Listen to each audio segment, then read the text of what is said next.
Assalamualaikum warahmatullahi wabarakatuh. Selamat berjumpa kembali. Mudah-mudahan kita diberikan kesehatan. Hari ini kondisi suara masih berat ya, karena ada flu. Hari ini tanggal 23 November 2024 ya. Kita akan kembali membuat resume fundamental saham dari laporan keuangan triwulan 3 2024. Kita akan memandangnya dari sudut value, dividen, free cash flow, ketahanan, dan kepengendalian perusahaan ya.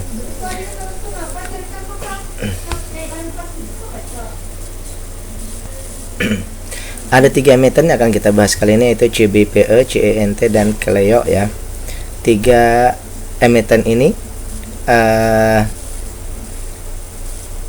kita bahas karena secara umum bahwa data yang kita dapatkan di sini mereka memenuhi screening awal ya. Untuk data awal mereka memenuhi kriteria kita. Analisa ini adalah bahan pertimbangan tambahan, bukan perintah untuk melakukan aksi beli atau jual, karena setiap investor itu mempunyai cara masing-masing, sehingga yang saya sampaikan ini adalah hanya sebagai bahan pertimbangan ataupun edukasi ya. Kemudian juga bahwa tujuan kita nanti adalah berusaha untuk mencari atau mendapatkan ya emiten yang valuasinya masih murah dan ada potensi untuk bagger atau multi bagger. Namun dari saat kita mendapatkan itu, untuk menuju bagger atau multi bagger itu tentu saja perlu waktu ya. Nah, dari waktu ini tentu saja kita berharap tidak hanya menunggu ya, tetapi ada dividen di situ ya. Jadi ada 3 concern kita, yang pertama bahwa kita ingin ada diskon, yang kedua ada potensi, dan yang ketiga potensi bagger, yang ketiga selama menunggu kita mendapatkan upah menunggu ya. Baik, yang pertama ini kita bahas yaitu CBPE ya, Citra Buana Prasida Tbk. CBPE ini bergerak di bidang real estate ya, kalau tidak salah ya. Secara umum tadi bahwa dari data awal kita ini dia memenuhi kriteria yang. Sebelum kita bahas, kita cek dulu ya Citra Buana Prasida ya, Tbk ya. Apakah ada berita terbaru di sini ya? Saya cek.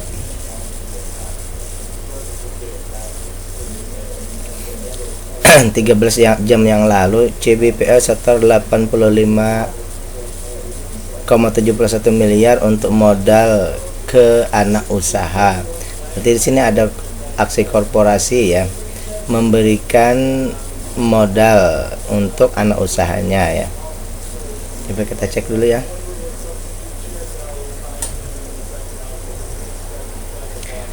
Setor modal ke Telaga Ambaran Nusantara ya. Fokus pada bisnis utama perusahaan di bidang pengembangan properti ya. Direktur utamanya menyampaikan, setelah menyampaikan transaksi setoran, maka laporan keuangan TAN terkonsolidasi ke perusahaan. Berarti semua anak usahanya tadi laporannya masuk ke dalam laporan CBPE nanti ya. Modal dasar 150 miliar dan modal ditempatkan di sektor penuh ya. Sektor kepemilikan sahamnya CBPE 9,9%, gaya Jahal 0, ya. Baik, itu aksi korporasinya yang ada di sekitar triwulan 4 ini ya. Baik. Kita cek dulu per bidang ya. Dari segi book value ada peningkatan, dari segi EPS pun ada peningkatan, berarti ini valuasinya meningkat ya. Harga pun meningkat, aset lancar meningkat, hutang turun ya. Jadi istilahnya begini, valuasinya meningkat dan ketahanan pun meningkat, begitu sementara ya. Berarti ada perbaikan kinerja untuk perusahaan ini. Yang pertama, kemudian untuk rasio-rasio bahwa keuntungannya triwulan 1 22%, triwulan 2 25%, triwulan 3 juga 25%. Berarti ini perusahaan yang untung bersihnya di atas 10% dan dia termasuk growth emiten ya, emitennya growth ya. Ini perusahaannya sangat bagus, perkembangannya bagus sekali kalau menurut data yang kita dapatkan. Kemudian dari segi harga dibandingkan dengan nilai perusahaan, ini ada 5% ya, 5% dari harga sekarang ke nilai bukunya. Kalau kita mentargetkan ke PBV 2,5, masih ada 162%. Jadi ada potensi beggar di sini ya. Ada potensi untuk beggar ya. Ke 2,5 ya. Oke. Kemudian juga maksimal beli kita juga masih jauh dari harga sekarang ya. Jadi kita punya diskon 62%. Jadi kalau kita beli sekarang kita punya diskon 62% dan kita ada potensi untuk beggar ya. Seperti itu. Sayangnya dividen yang diberikan oleh perusahaan ya, dividen yang diberikan oleh perusahaan ini, atau saya cek dulu ya, 3,2%. Karena perusahaannya untung besar ya dan valuasinya masih murah, cuma masih dividennya masih perlu peningkatan di sini ya.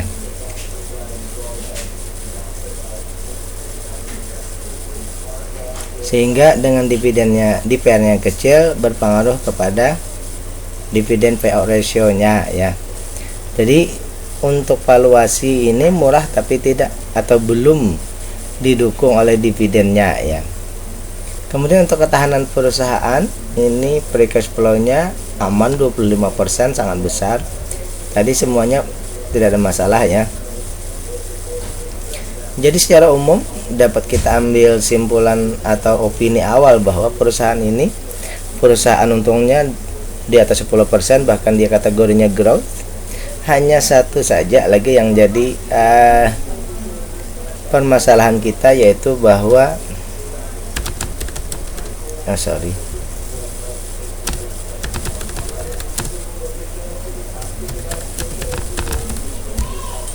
dividennya ini memenuhi kriteria kita di 30%, misal di 30%, maka sangat mendukung sehingga jadinya 7,9% atau 8%. Jadi mungkin di situ saja lagi yang kita tunggu untuk di triwulan berikutnya ya, bahwa DPR-nya ya ini meningkat. Selanjutnya kita akan membahas yang kedua, CINT, Citos International ya. Dari semua data yang triwulan 1 dan triwulan 2 ini memenuhi kriteria. Kemudian kita cek dulu apakah ada berita atau kabar terbaru ya. CINT, Citos International, harga sekarang 177 ya. Oke, 177.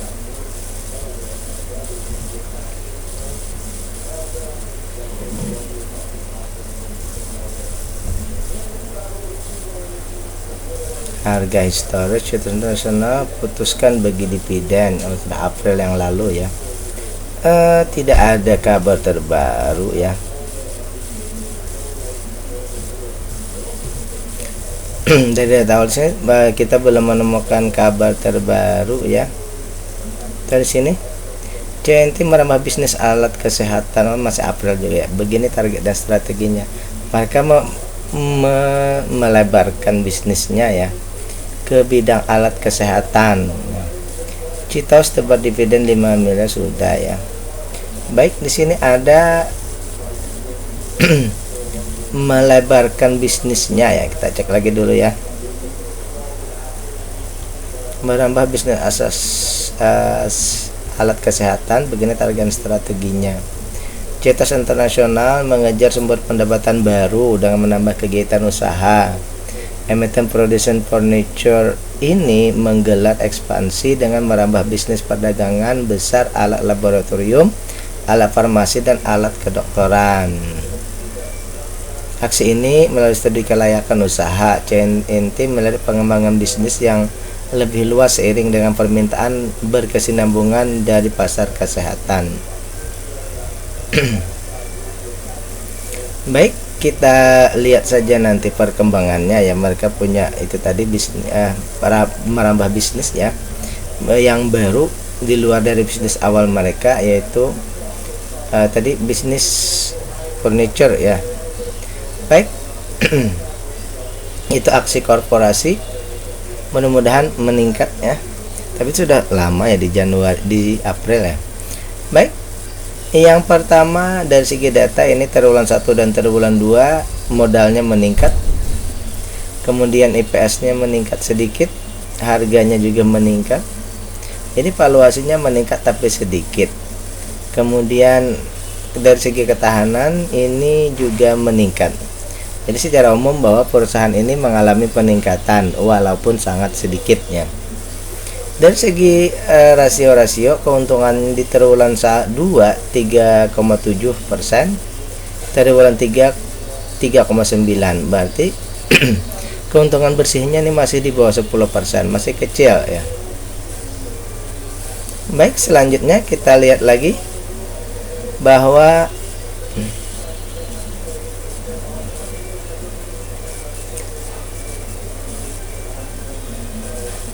di harga sekarang ya 177 dibandingkan dengan 280, ada rentang 37% dari harga sekarang menuju ke nilai dasarnya 280.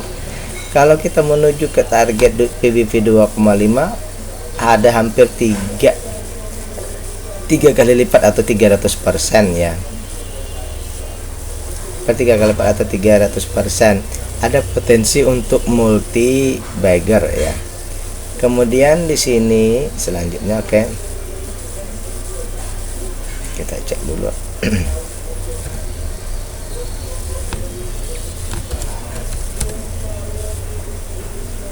Selanjutnya maksimal beli kita di 110 ya. Berarti sudah lewat ya. Di harga sekarang ini berarti kita membeli harus menambahkan 61%. Jadi untuk valuasi ini ya, kalau beli sekarang kita harus menambah modal 61% dari seharusnya ya. Yang seharusnya hanya 110, kita harus beli 177. Tapi ada potensi untuk dapat multi bagger ya.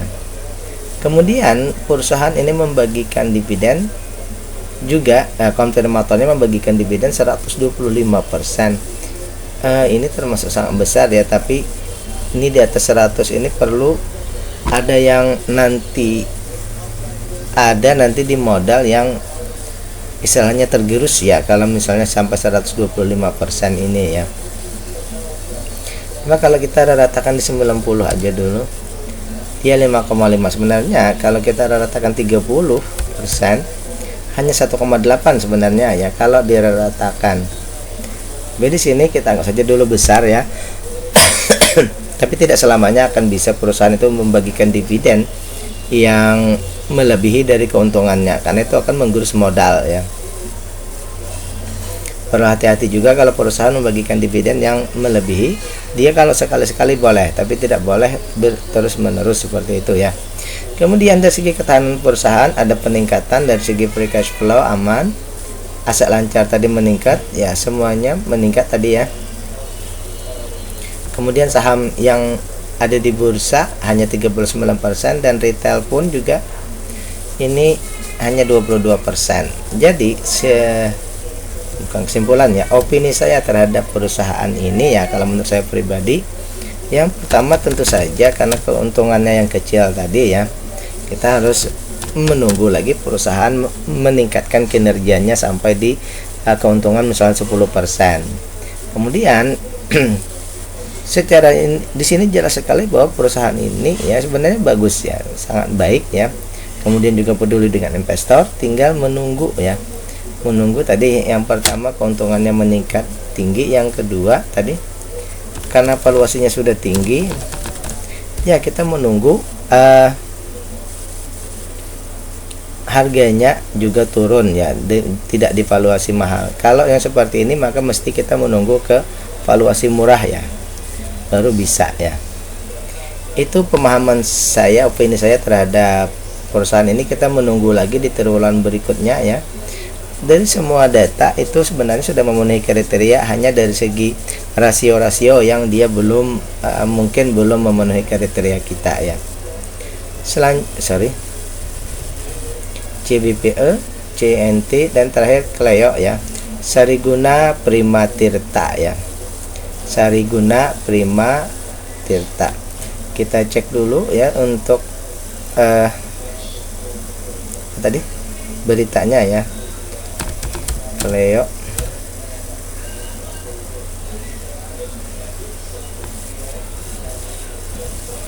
Cek beritanya aja dulu ya.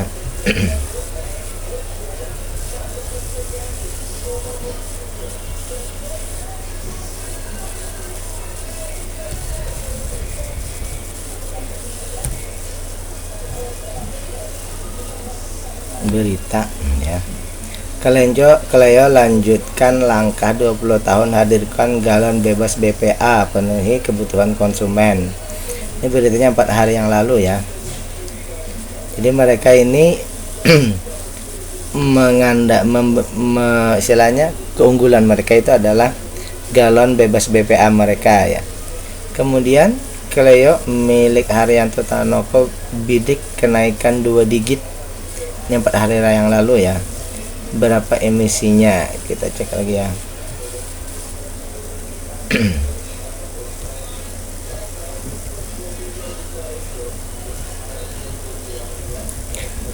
Air minum milik konglomerat Haryanto Tanoko PT Sariguna bla bla Kleo membidik pertumbuhan penjualan hingga 2 digit. Didukung fasilitas produksi memenuhi kriteria kelestarian lingkungan.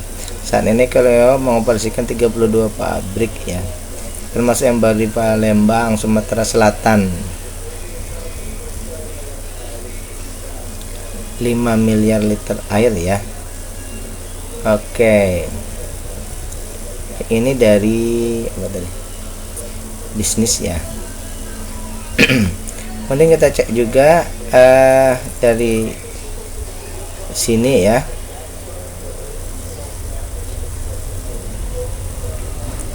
Luncurkan produk inovasi baru, saham Kleo menggeliat di zona hijau. Ini kapan ya? 18 November ya.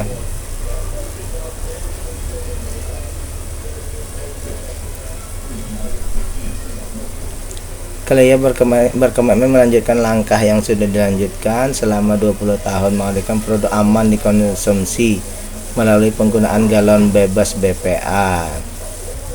Jadi itu andalan mereka tadi ya. Oke, produk Kleo 1 liter ya.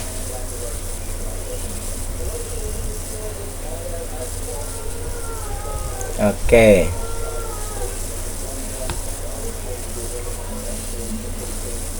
Tunggu dulu ya.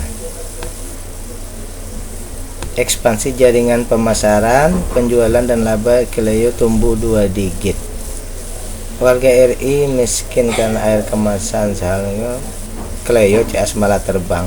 Oke, kita lanjut. Jadi tadi tentang target dari Kleo ini kenaikan 2 digit ya. Baik, kita punya 3 data, triwulan 1, 2, dan 3. Triwulan 1, 2, dan 3 dari per bidang ini untuk permodalannya meningkat ya, keuntungannya juga meningkat, harganya ini fluktuatif ya,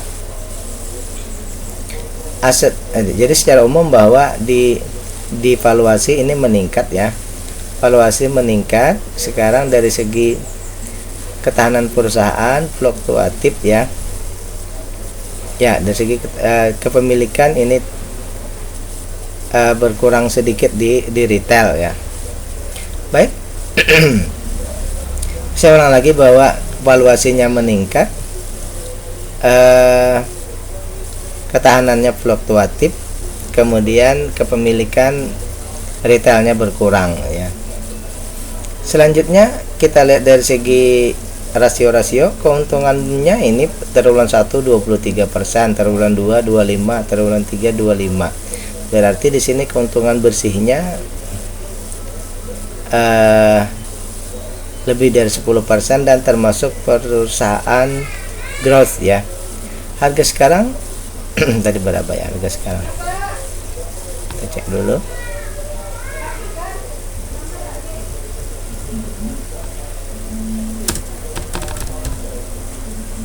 $1.235 ya, oke. Ya, 1.235 kalau kita bandingkan dengan nilai bukunya sekarang sudah 7,5 kali lebih tinggi ya. Jadi perusahaan ini pertama dia growth, tentu saja investor kebanyakan, apalagi ini konsumer ya, consumer sektor ya, jadi keuntungannya sangat besar sehingga investor itu menghargainya sudah sangat tinggi ya, 7,5 kali atau setara PBV 8,5 ya. Maksimal beli kita pun di 375, harga sekarang sudah 1000-an. Tentu saja ya valuasinya mahal. Sehingga kalau kita beli saat ini ya, istilahnya kalau beli saat ini bagi kita yang most investor, tentu saja valuasi sekarang mahal ya. Kita harus menambah 2,2 kali lebih mahal, plus juga untuk proyek potensi bagger itu sudah terlewati dari segi rumusan kita ya. Dari segi gerak investor nanti mungkin berbeda lagi ya. Perusahaan sudah membagikan dividen, tapi sayang dividennya masih kurang ya, hanya 20%, masih kurang ya. Sehingga dari data ini ya, dari harga dibandingkan data ini, kalau misalnya kita bagi sekarang, tentu saja ini dividennya kecil ya. Jadi valuasinya mahal dan dividennya kecil, ini memang mengiring sebenarnya karena valuasinya yang mahal tadi, karena dia adalah perusahaan growth tadi ya. Kemudian dari segi ketahanan, free cash flow-nya meningkat pesat dari 3 menjadi 52, setara dengan 36%, berarti free cash flow-nya sangat aman ya. Kemudian lain-lainnya tadi tidak ada masalah ya. Sampai pengendali pun tidak trading karena pengendali memang betul-betul fokus kepada perusahaannya. Baik, sampailah kita pada opini terakhir kita tentang perusahaan ini. Dari segi valuasi tadi meningkat ya. Kalau misalnya Anda mau ini misalnya bukan dividen ya, growth investor, mungkin ini valuasinya meningkat, Anda misalnya mau beli ya silakan, ini untuk growth investor. Tapi dividennya kecil ya, untuk menunggu ini kecil. Jadi kalau misalnya mengejar capital gain mungkin bisa, tapi selama selama valuasinya meningkat tidak masalah. Kalau valuasinya menurun, maka akan terjadi penurunan juga. Namun kalau bagi kita yang berpedoman tadi bahwa kita mencari diskon plus juga dividen, maka tentu saja kita akan menunggu dulu untuk perusahaan ini ya. Menunggu yang mana? Tentu saja yang pertama harganya ya. Karena kalau keuntungan sudah luar biasa tidak masalah. Karena sebenarnya kalau kita logikakan pembahasan kita saat ini, hanya kita terlambat saja masuk ya dibandingkan mereka yang lebih dulu. Jadi harganya dulu yang pertama ya, supaya turun. Kemudian DPR tadi supaya meningkat ya. Jadi harganya yang turun, kemudian dividend payout ratio-nya supaya meningkat. Di triwulan berikutnya yang kita tunggu ya. Misalnya di 30% pun ini tetap akan kecil. Kenapa? Karena harganya tadi yang tinggi. Jadi untuk bisa mendapatkan atau masuk di perusahaan ini tentu saja dua hal yang kita tunggu. Harganya turun, kemudian DPR-nya meningkat. Tentu saja hal lainnya adalah ya, untuk bisa menunggu perusahaan ini turun lagi ya kita mesti menunggu mungkin ada penurunan ekonomi misalnya ya. Tapi tidak masalah, tidak apa-apa, kita akan tetap tunggu saja, kita akan lihat saja ya. Karena bisa saja suatu saat mungkin pada suatu titik kita akan menemukan bahwa saham ini layak untuk dikoleksi kembali oleh kita misalnya ya. Baik, demikianlah pembahasan kita tentang CBPE, CENT, dan Clio. Sekali lagi ini adalah bahan pertimbangan tambahan, bukan perintah untuk melakukan aksi beli atau jual. Ini hanya sebagai bahan pertimbangan ataupun edukasi. Bila itu, Assalamualaikum warahmatullahi wabarakatuh.